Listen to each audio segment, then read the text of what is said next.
Halika't sabay natin panoorin ang recap ng isang horror thriller film mula noong 2017 na pinamagatang The End. Sana ay matuwa po kayo. Sa unang eksena, dito sa mataong lungsod ng Roma, ipinakikilala ang matagumpay na negosyante na si Claudio Verona ay patungo sa trabaho. Nagsimula ang kanyang araw na hindi mabuti dahil sinundo siya ng isang bagong driver imbis na ang kanyang regular na driver. Nagkataon pang matraffic kumpara sa mga nakaraang umaga. Dahil dito, si Claudio ay sobrang late na nakarating sa trabaho at ipinaalam na may mahalagang kliyente na naghihintay sa kanyang opisina. Nagmamadali siyang pumasok sa elevator kung saan nakasabay niya ang kanyang katrabaho na si Marta. Nagkausap sila sandali at lumalabas na nagkaroon ng maikling relasyon ng dalawa bago ito ikasal. Hindi nagtagal ay nag-open na ang elevator sa kanyang floor at lumabas na si Marta habang naiwan si Claudio na nag-init at nabitin. Makalipas ang ilang segundo, pinindot niya ang numero kung saang floor siya at pagkatapos ay sinagot niya ang tawag ng kanyang asawang si Lorena. Na mukhang nag-aalala at sinabi sa kanya ang napanood niya sa balita, ilang sandali lang ang nakalipas, sumiklab ang mga kaguluhan sa buong Roma at ilang mga pangunahing kalsada ang hinarangan. Sa kalagitnaan ng kanilang pag-uusap, biglang tumigil ang elevator. Dahilan para mainis si Claudio at nagpaalam muna siya sa kanyang asawa, ngunit pinaalalahanan siya nitong bumili ng gatas pauwi. Pagkatapos ibaba ang tawag, pinindot niya ang emergency button at nakipag-ugnayan sa maintenance technician. Sinabi ni Claudio na tumigil ang elevator at sinasabihan ng technician na lutasin ang problema sa lalong madaling panahon. Ngunit inihayag ng technician na may problema sa power unit sa taas at nagpadala na siya ng ilan sa kanyang mga tauhan upang suriin ito. Pagkaraan ng ilang sandali, tinawagan ni Claudio ang kanyang sekretarya na si Sara at hiniling sa kanya na panatilihing asikasuhin ang kliyente hanggang sa makarating siya sa opisina. Muli siyang tumawag ng maintenance, ngunit ibinunyag ng head technician na nawalan siya ng connection sa kanyang mga tauhan sa itaas. Nang marinig ito, si Claudio ay labis na nagalit at hinihiling na malutas kaagad ang problema. Kaya naman, humihingi ng paumanhin ang technician at sinabing siya mismo ang pupunta sa taas para makita kung ano ang nangyayari. Samantala, nagpa siya si Claudio na gumawa ng paraan para sa kanyang sarili. Sinimulan niyang paghiwalayin ang mga pinto ng elevator at nagawa niyang buksan ang mga ito ng sapat para makapasok ang kanyang ulo. Huminto ang elevator bago makarating sa ikapitong palapag, ngunit ang nakakapagtaka ay walang tumutulong sa kanya. Kaya, sinusubukan niyang umakyat sa puwang ng pinto, ngunit hindi sapat ang lapad para magkasya siya. Kaya hindi na pinilit ni Claudio makalabas, pinili niyang maghintay na lang muli at nakatanggap siya ng bagong tawag mula kay Lorena. Natatakot siya dahil may kumakatok ng malakas sa pinto at hindi sumasagot kapag tinanong niya kung sino iyon. Sinabihan siya ni Claudio na tumawag ng pulis, ngunit sinabi ni Lorena na hindi gumagana ang linya nila. Pagkatapos sinabihan siya na magkulong muna sa kwarto, tinawagan ni Claudio ang isang kaibigan na nagngangalang Stefano. Hinimok niya itong pumunta sa kanyang bahay at tingnan ang kanyang asawa. Sumang-ayon si Stefano na gawin ito, ngunit pinaliwanag niya na maaaring matagal siya bago makarating doon dahil napaka-traffic. Sa ilang sandali pa, tiningnan ni Claudio ang mga headline ng balita sa kanyang telepono. Ang ilang mga ulat ay nagsasabi tungkol sa mga kakaibang pag-atake sa iba't ibang bahagi ng lungsod at binanggit din ng isang laboratorio na nasusunog na lumikas kamakailan lamang. Hindi mapakali si Claudio sa mga balita at bigla siyang nagambala ng mga sigaw ng paghingi ng tulong. Mga takot na grupo ng tao ang dumaan sa elevator, kabilang narito si Marta, na bumagsak sa sahig sa harap pa niya mismo. Humingi siya ng tulong sa kanya at hinawakan ni Claudio ang kanyang braso, sinusubukang pakalmayin siya at manatili lang dun. Ngunit biglang may humawak sa kanya at mas malakas ito kaysa sa kanya, pagkatapos ay kinaladkad si Marta palayo. Matapos niyang masaksihan ito, nakaramdam ng takot si Claudio, kaya napagtanto niya na seryoso ang sitwasyon ngayon sa labas at habang di mapaliwanag ang takot na naramdaman niya. Maingat siyang lumapit sa pinto upang silipin ngunit nagulat siya sa dalawang zombie na sinusubukang maabot siya sa loob upang makuha siya. Mabuti na lang at umalis sila nang makarinig sila ng boses sa hallway. Habang sinusubukan niya intindihin ang kanyang mga nakita, ang negosyante ay nakatanggap ng tawag mula kay Stefano. Sinabi ng kaibigan na malapit na siya sa bahay ni Claudio ngunit ang tawag ay biglang naputol nang siya ay inatake ng mga zombie sa lansangan. Walang sapat na oras si Claudio para isipin ang nangyari dahil agad siyang nakatanggap ng isa pang tawag sa pamamagitan ng elevator communicator. Ito ang head ng technician na ipinapaalam sa kanya na hindi niya mahanap ang kanyang mga manggagawa. Sinubukan ni Claudio na ipaliwanag ang kanyang mga nakita, ngunit hindi naniniwala ang lalaki sa kanya. Di nagtagal, ang technician ay biglang inatake at pinatay ng ilang mga zombie na naririnig ni Claudio mula sa kabilang linya. Dahil dito, lalo siyang natakot at nawalan ng pag-asa, dahilan parang manghina siya at mapaluha. Samantala, sa di inaasahan, biglang sumulpot ang isang zombie na inabot siya sa loob ng elevator at hinawakan siya sa leeg. Kumawala siya at nagawa niyang tanggalin ang handrail sa dingding ng elevator upang gamitin ito para bugbugin ang zombie hanggang sa mamatay ito.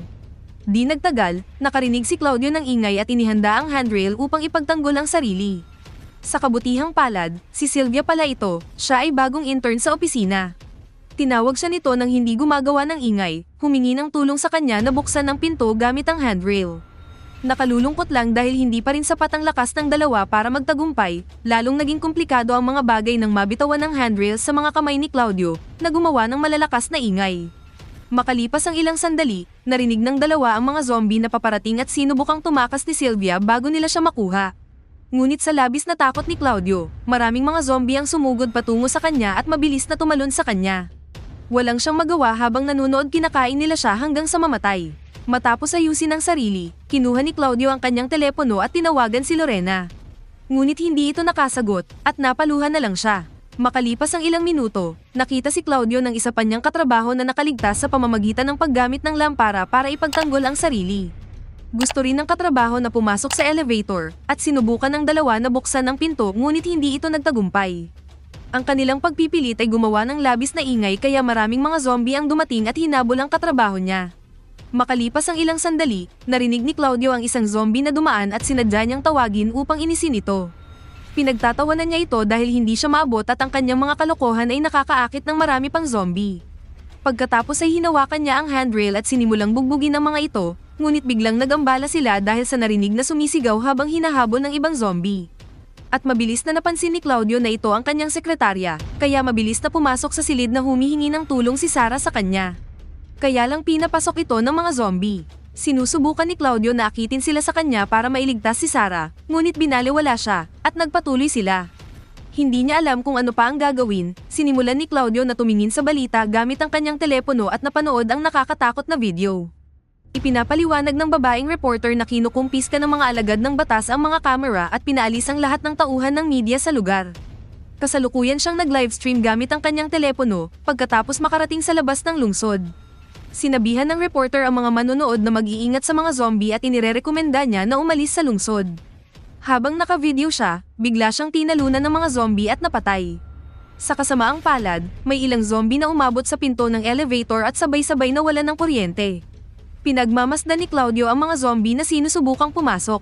Nang biglang, nakarinig siya ng ilang putok ng baril sa labas ng pinto. Namatay ang lahat ng mga zombie at sinamantala ni Claudio ang pagkakataong humingi ng tulong.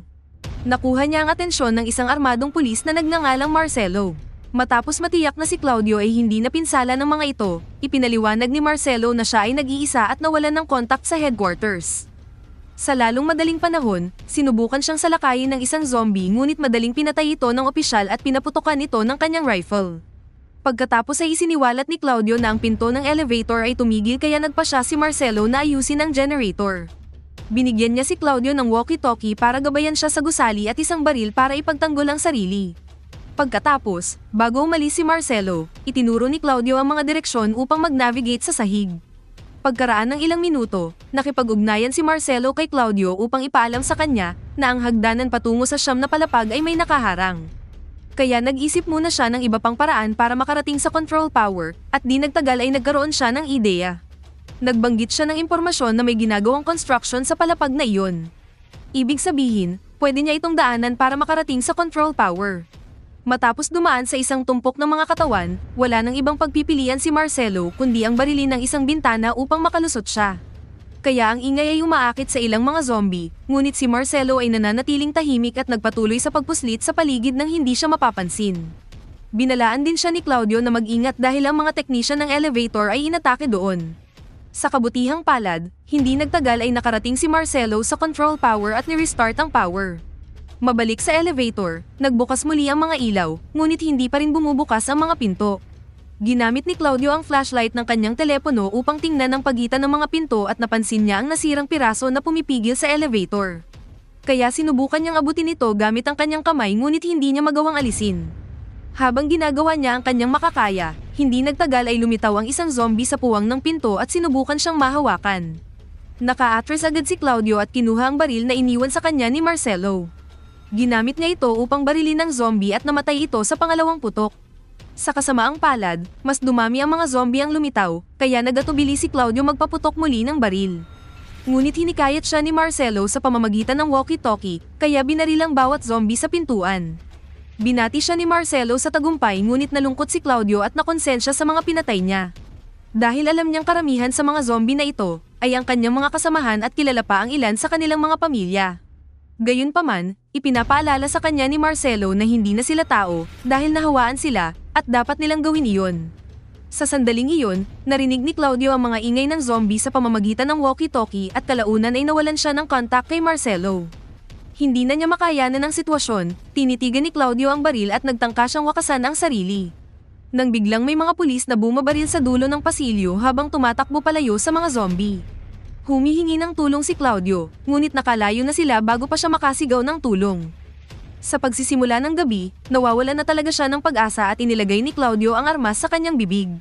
Ang kanyang pagsigaw sa pagsuko ay umaakit sa atensyon ng isang grupo ng mga zombie na ngayon ay nagsisikap na abutin siya sa may pintuan. Nagpasya si Claudio na ayaw niyang bigyan sila ng kasiyahan dahil ayaw niyang magpauli ng buhay at inilagay ang baril sa kanyang bibig.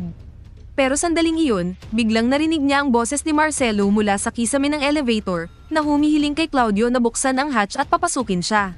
Natuwa si Claudio kaya mabilis niyang hinawakan ang handrail at ginamit ito para itulak ang hatch na lumikha ng butas para makapasok si Marcelo. Matapos siyang tulungan ni Claudio na bumaba, hindi nag-aksaya ng oras si Marcelo at pinaputukan ang mga zombie sa pintuan gamit ang kanyang rifle. Pagkatapos ay ipinakita niya ang sugat sa kanyang binti kung saan nakuha niya ito sa mga zombie. Habang nag-uusap ang dalawa, tinanong siya ni Claudio kung mayroon siyang ideya kung paano ito nagsimula. Dahil si Marcelo ay isang pulis at maaring may alam siya tungkol sa mga nangyayari. Kaya tumugon si Marcelo na sinabi sa kanya na isa itong virus na biglang lumitaw at nagsimula itong kumalat. Sinabi sa kanya ng mga nakatataas na ito ay nakuha sa mga hayop, ngunit hindi siya naniniwala dahil ang modernong gamot ay maraming lunas para sa mga naturang bagay. Sa palagay niya, ang virus ay nilikha sa isang laboratorio at nawalan nito ng kontrol. Sa kabilang banda, nagsimulang tumawa si Marcelo nang hindi niya mapigilan habang naaalala niya ang isang biro mula sa isang pelikula na pinanood niya kasama ang kanyang asawa. Ibinahagi niya ang biro kay Claudio na hindi nakakatuwa, ngunit interesado siya sa asawa ni Marcelo. Ang dalawang lalaki ay nagbahagi ng ilang mga detalye tungkol sa kanilang buhay mag-asawa at nalaman ni Claudio na ang pulis ay hindi isang mabuting asawa. Ilang sandali pa, habang nire-reload niya ang rifle at ang pistol, naubo ng dugo si Marcelo. Sinabi niya kay Claudio na hihiga siya at magpapahinga muna. At hiniling na pagkatapos niyang makatulog, gusto niyang barilin siya ni Claudio ng 2 beses sa ulo dahil ayaw niyang maging zombie.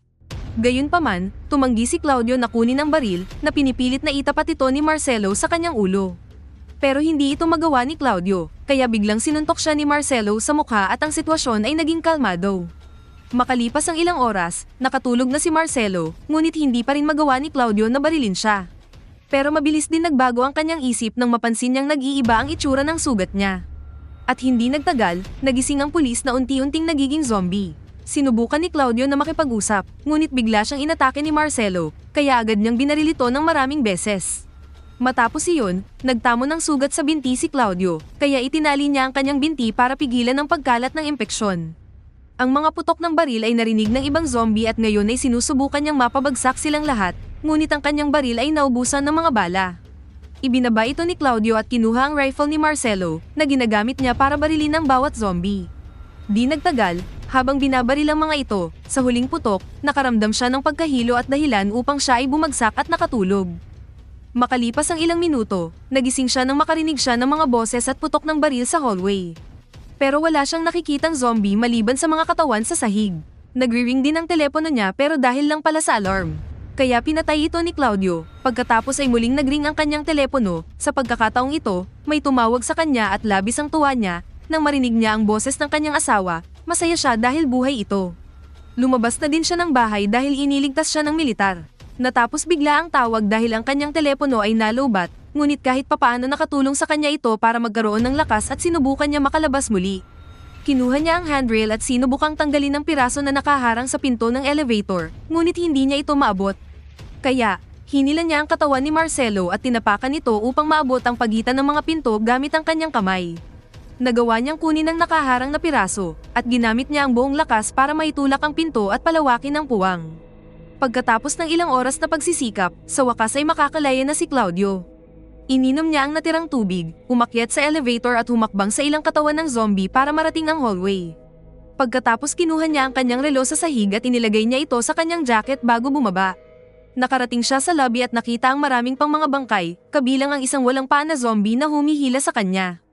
Kaya kinalabit ni Claudio ang gatilyo ng rifle ngunit wala na palang bala. Kaya, inapakan na lang niya ang ulo ng zombie hanggang sa di na makagalaw. Sa pag-alis ni Claudio sa gusali at habang naglalakad sa kalye ng Roma, napansin niyang may mga katawan ng zombie sa lahat ng paligid. Hindi nagtagal ay nakarating siya sa isang tulay kung saan nakakita siya ng isang bote ng gatas sa lupa sa tabi ng isang babae. Naalala niyang sinabihan siya ng kanyang asawa na magdala ng gatas pagkatapos ng trabaho, kaya kinuha niya ang bote. Ngunit ito ang dahilan upang magising ang babae at hinawakan ng kanyang binti. Napa-atras si Claudio at handang ipagtanggol ang sarili gamit ang bote, ngunit namatay ang zombie nang barilin ito ng militar mula sa bubong ng gusali. Nagtatapos ang pelikula nang itinaas ni Claudio ang kanyang mga kamay at umaasang papayagan siyang pumasok sa isang quarantine.